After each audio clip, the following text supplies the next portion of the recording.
to the NXT Podcast, your home for weekly NXT reviews and insight. The beautiful part of NXT is that when one dream ends, another dream begins. Find all of your NXT news, recaps, and analysis right here. So with that being said, we only have one question for you. Are you ready? We thought so. Let's get the show started right now.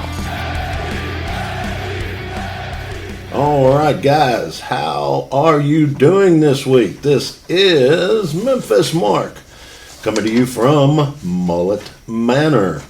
And this week's NXT review will start off with Heatwave, their special event. You say I didn't say pay-per-view because I haven't been able to stop saying that, but I didn't do it then, and we'll just jump right into this review. And it really starts off with Paul Heyman doing a synopsis or a recap of everything that has happened and why these matches are happening, and just doing the build-up of everything. So that's where we start off, and they're going to have 3 championship matches on this card. So it goes straight off with Giovanni Vinci and Carmelo Hayes. So with Trick, of course, for the North American Championship. So you got this championship. You've got Braun and JD, and then you got Mandy Rose and Zoe Stark. So here we go, and it really starts off good. They go back and forth, of course, and I would say their timing was pretty good, and at the start, of course, whenever Mello comes out and he's doing the shirt, he's got to burn the guy's shirt, so he does that at the start. But anyway, they get into the match, and they're going at it pretty good. Both guys are going move for move until Trick gets involved. Why would he be out there if he wasn't going to get involved? But anyway, Trick ends up grabbing his shoe, I believe it was the first time, and Vinci doesn't like it, and it gets the timing thrown off. And then at one time during the match, and there's going to be screw-ups in a match. I mean, it's just natural. These guys are still learning. Even though they have wrestled in other places or other parts of the world, when you get to these bright lights here, this ain't no normal bright light. This is the big time. So, and they're training you for the big time. So you have to break old bad habits, and so sometimes it's harder to train some of these guys and get something what you want out of them, because they're so used to doing things a certain way, and they just, it's hard for them to change.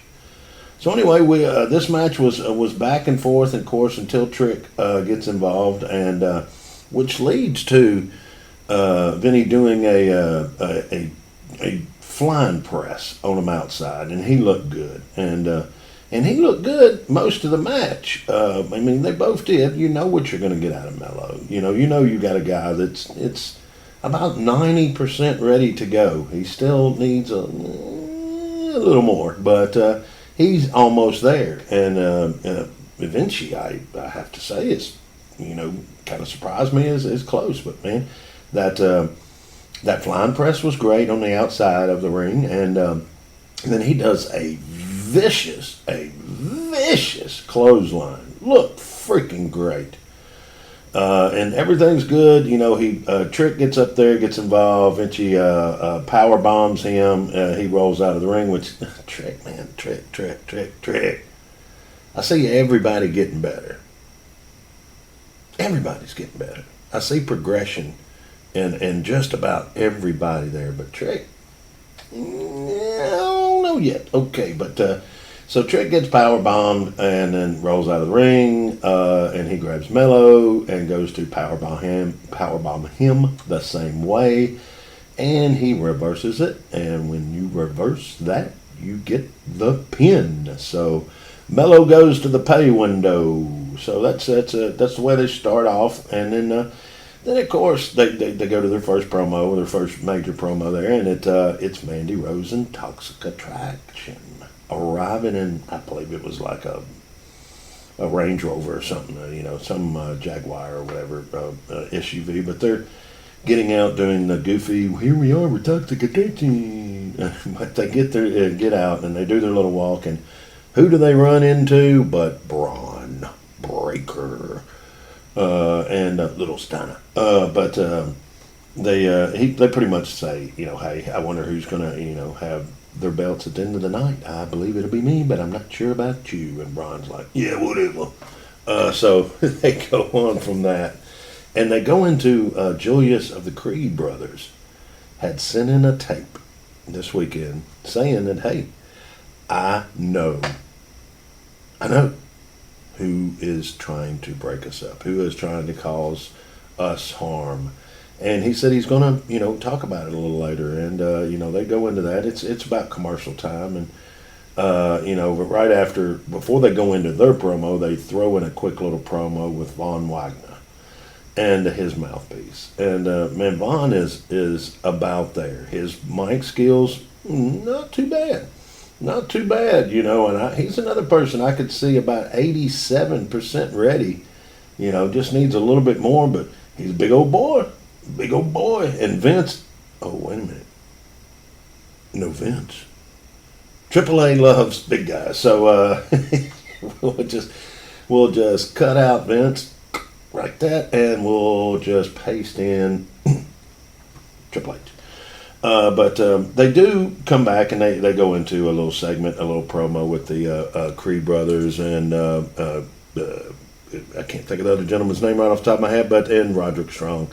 And, Roderick's they're going back and forth. He says, Julius, that is saying that, look, I know who's trying to break us up. I'm going to confront him and everything. So he goes and looks at the ramp. It looks like he's looking for another wrestler. And he's like going, all right, I'm wanting this person that is trying to cause us harm. And as he's looking at the ramp, he turns and says, it's you, Roderick Strong. You're the culprit. You're the bad guy. And Roderick's like, no. But, I mean, he doesn't do a good response. And he's been around for a while, but he just seemed very, they wrote him out 5 lines, and he memorized them last night. That kind of a deal.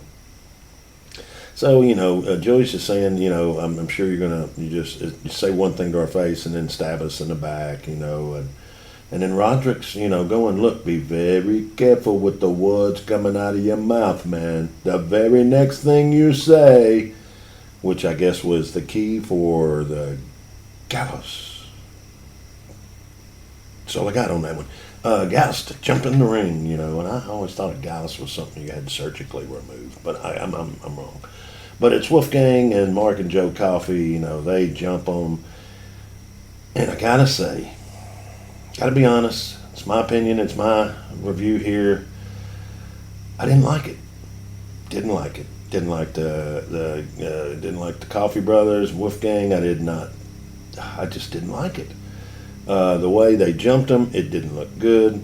Like they shoved him from behind, and poor Brutus, man, his facial expressions, I'm sure they're sending him to an acting class, and they're working on that. But Julius is on one side, being able to talk some, and they're both intelligent people. I'm not meaning that, but Brutus just reminds me of I don't know. He's like a loose cannon with his facial expressions, man. They want to be comical, but he's trying to. So when he tries to be serious, it's comical. And when he tries to be comical, it looks like he's constipated. But anyway, they jump in there, and they're of course hollering and screaming, and they're get us jump out of the ring, and the whole ordeal, and they're standing on the ramp. Security comes up, and I'm sorry. The more and more. I mean, maybe I will change my mind. Maybe I will change my mind. But right now, I am not a fan of Gallus, and I'm going to make sure that it's not something that you have surgically removed. Also, so I got to do a little research on that. But they go into a Roxanne Perez promo where she's complaining about Cora Jade, of course. And why is my friend doing this to me? And I can't believe I've never been in this situation. Yeah, well, anyway, but I want to say this much about Roxanne. Her outfit looked like somebody had taken a referee's shirt, ate it, threw it back up, and laced it together and put on her. Now, anything that young lady wears is going to look good. She's a beautiful young lady, but the outfit, I just did not.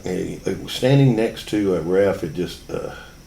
Guys, let me tell you this. My little tidbit of history. If you still have black and white TVs out there, that would throw you off with that, blending in everything. So you ain't gonna worry about that, you kids. So all right. So that leads into the match, and of course, Cora and Roxanne had a good match. I rated. I did not give a grade on the first match was the North American Championship with Mello and Giovanni. So I would say that match was I'm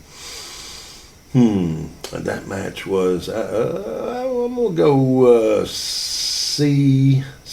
I'm gonna give it a C. And then this match with Perez and Jade. Man, they do good. Perez does like a bridge up. There's Cora gets the better of her for most of the match. But their only real big screw up was the slip when they were going for Pop Rocks, and they covered that up. Okay, and of course Cora's got to go for Old Faithful, a stick. She goes and gets the stick. Brings it back in the ring, is going to use it. It gets taken away from her. Roxanne's got it, and Roxanne's like, I'm going to hit you. And the referee goes, no, come on, man, put it down. And she's like, no. And then we'll put it down, no. And then, of course, she puts it down, which leads to 1, 2, 3, the other way. She gets butt whooped. And I learned that as a young kid. Got in a situation I shouldn't have been in, and a gentleman had a stick or something, and I grabbed something just like it, and the guy convinced me to go, hey man, let's just put it down and fight like men. And I put it down, and his friend went over and picked it up, and now there were 2 guys with sticks and me none. Not a good equation. All right, but anyway, we go, Roxanne loses that, but we go into a promo with Big Brooks Jensen and Josh Briggs and Fallon. I believe it's Fallon Henry, I believe it's Fallon. And, those are some big old boys, man. There's some big old cornbread fed boys, man. They just need the little guidance they're getting now, and they're going to be fine. They've got a future. One of them's a second generation wrestler, of course. We talked about that. So they're going to be fine. But then then Gallus comes back, and they break in, and it's like, oh, you've been a champ for 5 minutes, and I was a champ for like 300 and whatever days, I just don't like them. I don't think they have I just don't think that it works with American TV. Maybe that's it. Maybe that's my excuse. I don't know. I just do not. And maybe once I see them in some matches, my mind will change. I don't know. I just right now, nope. Okay. It goes straight into a recap of Tony D and Escobar Santos. And it's a good little promo. They just go back over everything, and then pretty much it leads to, hey, this is the final match. This is it. So, if Tony D wins, Escobar has to leave and the family stays. So Santos has got to leave and the family stays. And that reminds me, here's my history, of the it's kind of like what they're doing is a loser leave town match. And back in the day, a guy would come in and work the territory, if he was going over and everything was going good, as they were making money, they'd take somebody that they only wanted in there probably a month or so, and they'd bring, he would extend his stay because they were making money. But when he had to go, he can't just disappear, so they have to have something like an injury, or whatever it was. But most of the time it was something like a loser leave town match. And that person would have to leave the territory for a year. And, it was always like, and if they really did have, like Dusty Rhodes, I think, lost one to Flair or somebody, but he came back as the Midnight Rider. And Joe is under a mask, of course. And so, anyway, this is all leading up to Tony D and Santos's match. And, I didn't understand. Santos is taped most of the time outside walking towards the ring. And then, of course, it goes into them inside and walking down the ramp. Where Tony D, he just walks straight on out with that goofy little Italian, hey. So, and it's him and Sticks. So they come out, and the match starts, and it looks like immediately that Santos is going, first thing, Santos kicks the man upside the head, man. He kicked him right upside the head, and then they said, ring the bell. But Santos goes out and goes after Tony's leg, and he's doing real good, and then Stax comes out of nowhere, and he flies over and nails the family, and which leads to the first introduction of the trash can to this match, which was the trash can lid upside Santos's head. And, and then Tony turns his attack towards like the shoulder and the arm. And so, they both are going back and forth, What was it? I wrote something down. What was that? And I can't even read my own notes. Anyway, I'll just have to remember what I saw. But Stax, they go, it's back and forth. And then Stax goes for the crowbar. Well, the crowbar ain't there, man. And so the mystery that the La Famille has the crowbar, and they go to swing at him. They do all that back and forth. The crowbar ends up in the ring. Tony gets ready to use it, gets kicked upside the head again. And so it's down. And there was brass knuckles that were introduced into the match too, trying to help Tony, but nothing worked out. So they both do some moves back and forth, and they both get knocked out, and they're laying pretty much the same direction in the ring. And when they start finally kind of coming up, like they're getting back, their bearings about them, they start even like slapping at each other's face, like, I will never give up my family, and they're going back and forth. And then they both look over at the crowbar. They both look over at their brass knuckles. Tony goes after the crowbar. Santos goes after the brass knuckles. Brass knuckles hurt very, very much when you hit them upside somebody's head. But a crowbar, you don't have to be that close. So crowbar wins, and Tony D is the victor, which means Santos has got to go. Yeah, whenever it's a crowbar versus a brass knuckles, yeah, you got to be up close enough to use the knuckles, and the crowbar, you can be wherever the length of the crowbar away. So, all right, so that's how that match, that's how that match ends. And then they go into a promo with the ladies' tag champs, Caden and Kat, and they're talking to Indy Hartwell. Remember her? Crazy Dexter. That did something, jumped over a barrier or something last week. I saw that, and the security did a great job selling, that it was for real. But I've never seen somebody stay focused on somebody jumping in and out of the crowd that long. So it had to be something. So anyway, so Indy is talking to them, and some lady just comes up and says, hey, Miss Hartwell, you have a message, and hands her a piece of paper. And we're guessing. We're just guessing. Everybody guessing? Anybody see it? Anybody know it? Nope. Okay.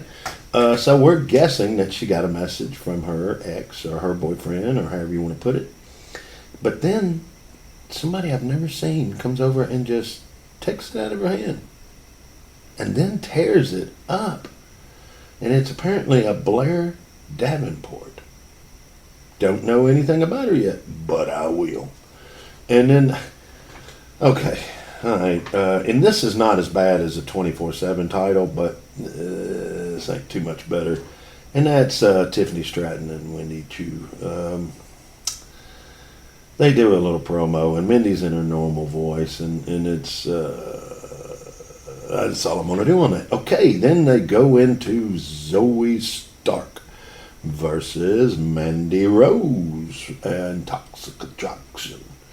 So they come out, and Zoe, of course, I said it last week when I saw, I'm not real familiar. I went back and checked some of her work, but that young lady was in shape before she got injured. When she came back from the injury, she has been jacked. I mean, she is doing some unworldly cardio to get that kind of a body. But anyway, she comes back. I mean, it's Mandy Rose and Zoe, and the match starts off, and it's actually, a pretty good match. The crowd's about halfway. The crowd's about, when you hear it, I mean, Mandy's got her fans. I mean, she's a beautiful lady, and she's going to have her fans. But Zoe had hers, too. So, and then Mandy goes really right after the knee.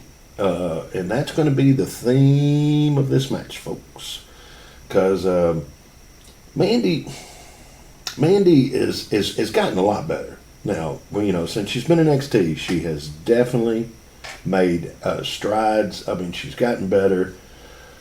Just not so sure about, some, like when she does the half crab. She did a half crab tonight, and it just didn't look right.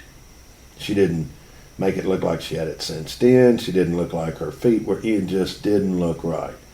But, everybody's got their own little things. I mean, it is what it is, But the match is pretty much, I wouldn't say one-sided, but it stays a lot towards Mandy.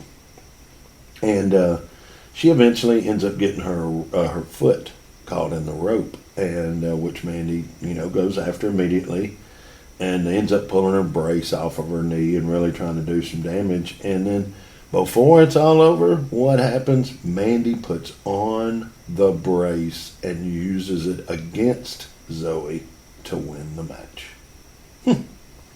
Now, who'd have thought that? But, I mean, I really thought that might have been a chance they let her drop the title for a couple weeks. But, I was wrong. So, anyway, good match. And wait a minute, I didn't grade. Let me see. What did I do on this? Wait a minute. I gave the first match a B. I gave the Cora Jade and Roxanne match a B+.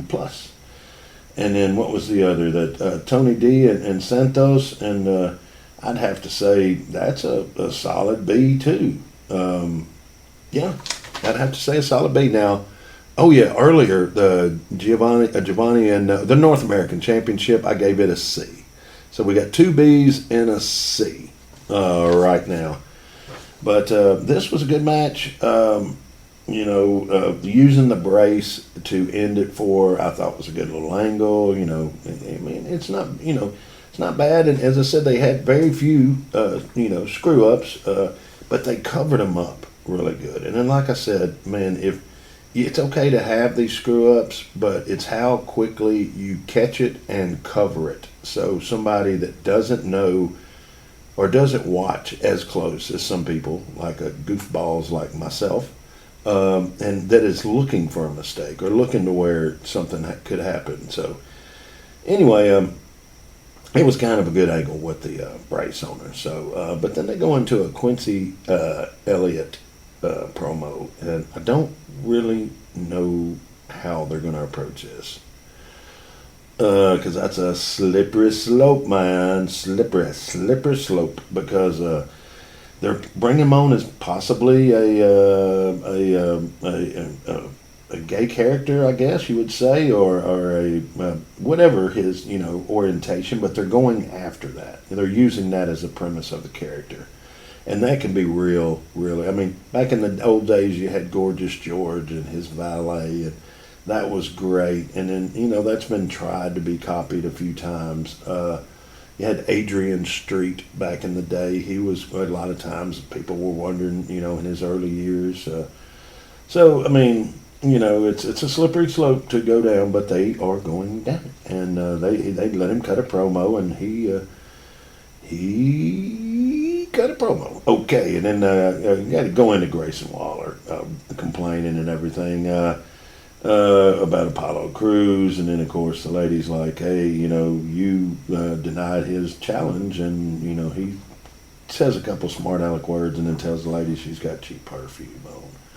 So that's the extent of that gentleman's promo, which leads into J.D. McDonough and Braun Breaker. And, they come out. First of all, when they come out, Braun has a sledgehammer, and he busted through a wooden box. Okay. Wooden box. Okay. All right. But when they start the match off, JD goes right after the shoulder that he hurt, so he's keeping his end up, and then, Braun kind of slaps JD at one time, and JD kind of looks at him with that faraway laugh, and and it's that's so we're underway, and everybody knows Braun's strong, and everybody knows he's a second generation wrestler, so he's got a little bit more training than your average Joe. So he knows he's probably a little better on some moves. So he's strong. But man, this man was doing flips and flops, and he does like several moves. A backflip. He just, for his size and his weight, that ain't easy to do. You jump out there and get in your front yard and try to flip out and flip backwards like that, and if you're not, it ain't an easy thing to do. So the big man looks good and strong in this one, but JD goes right after the shoulder, like I said, and he's really working it good. And at one time, when Braun's making JD gets the upper on the match for a while, and then Braun gets the upper, and at one point down. Later, a little bit about midway in the match. Midway? Yeah, about midway. All right, so about midway during the match, he throws JD into the turnbuckle, and anybody that's been watching Ric Flair for any period of time has seen Ric Flair go into that turnbuckle, flip over it, and then do the strut down the apron. And he didn't do it like a Flair style, but he did the Flair flip over, and then he had this I'm stunned and kind of look, and Braun knocks him off the apron and all that. But he looked, and man, at one point in time, he comes up and he looks at the camera and he smiles, and he's got a mouthful of blood from one of the moves. So it was pretty good. It was a good match. Don't get me wrong, good match, and it showcased Braun really good. But I don't think it did JD justice, to tell you the truth. And I don't know a ton about him, but I have seen him for a while, and he's a pretty good wrestler, And I just don't think this looked very good for him. I think he did okay, but I think he could have done better. And when you get a chance you're the main event on something like this, you got to go barn burner. You got to leave it all in the ring. And I just wasn't so sure about that, But, it is what it is. They had Braun fell down a couple times, but he made it look good, And so Braun covered his stuff up real good, and, so. But at the end of the match, man, it comes down to like 3 freaking spears from Braun. Because that's when he jumped up one time and smiled at the camera with the blood in his face or in his mouth. That evil clown kind of look. But he did. The House of Clowns, they were down there. But he jumped. He gets speared for the 3rd time, and then it's, of course, it's not on, it's done. So that's pretty much the way that one ends. So they did a lot of filler with a lot of these promos. The overall. Okay, well, let me finish this match before I go any further. The third spear, JD loses. Braun keeps the belt, and then out of nowhere, a man appears, and it is Tyler Bate, the UK champ. So he comes out, and man, when he sit up there next to Braun at the end of the show, they got to set up for the next big, I didn't say pay-per-view, special event. So they're already, as soon as this match is over, boom, they're already planning for the next event. So Tyler comes out, and he's talking a little crap, and he stands there, and of course they both hold the belts up and look at each other, angrily, if that's a word, angrily. Would that be a word? I don't know. But they do the stare down and do all that, but Tyler, quite a bit smaller. I mean, JD was smaller, too. We'll have to see, how Tyler looks in the upcoming weeks with this particular match. But that is it. I'm throwing the papers on the floor. It is through with the notes. Let's just go into what the heck happened. Gallus, don't like. Wolfgang, Mark, and Joe Coffey, sure they're great guys. Probably, love to play Frisbee golf with them or something, but not really sure if they're ready for this or if it's ready for them, possibly. The Creed brothers' faces. Just their face. Just their faces. Their bodies and their actions, they're pretty good. I've got about that down, but their faces. Julius, not so much as his brother, but dang, they need to work on that man. I think that's about my major points that I wanted to make. With Tyler coming in, that's going to lead up to some stuff, and I'm not sure where they're going to take Mello from here now, and who's going to be going after his North American Championship. But we'll see how this goes. They're going to bring the Creeds back and let them fight Briggs and Jensen. So, there's all kinds of things to go or to see in upcoming weeks. So we're also, next week or anytime after that, anybody that wants to, I had some requests for questions, and I will start doing some questions, one or two, nothing big. If you have something about NXT or wrestling, on my Twitter, it's Memphis Mark for you, and that's MPHS Mark. That's the abbreviation for Memphis, if you did not know, MPHS. So MPHS Mark for the number 4 you, and we will try to answer a question or two each week on here. And please, be kind.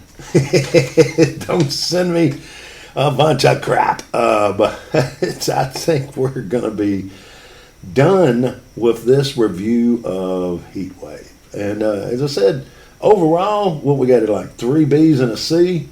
Yeah, that's a strong B, I'd have to say. Still, maybe a B minus, but I'd say we're going to leave it with a B. It was a B, not a B, but the grade of B. And we're going to back on out of here before I say anything else to screw things up. So, but we've done the questions, we've done the review, so that only leads me to say, rescue if you can. Spay and neuter, please. And as always, this is Memphis Mark, and I'm out. Thanks for listening to the WWE Podcast. Don't forget to subscribe on your favorite podcast app so you don't miss a show, or head to WWEpodcast.com. And for all of these shows ad-free, head over to patreon.com/WWE Podcast. Until then, we'll see you next time.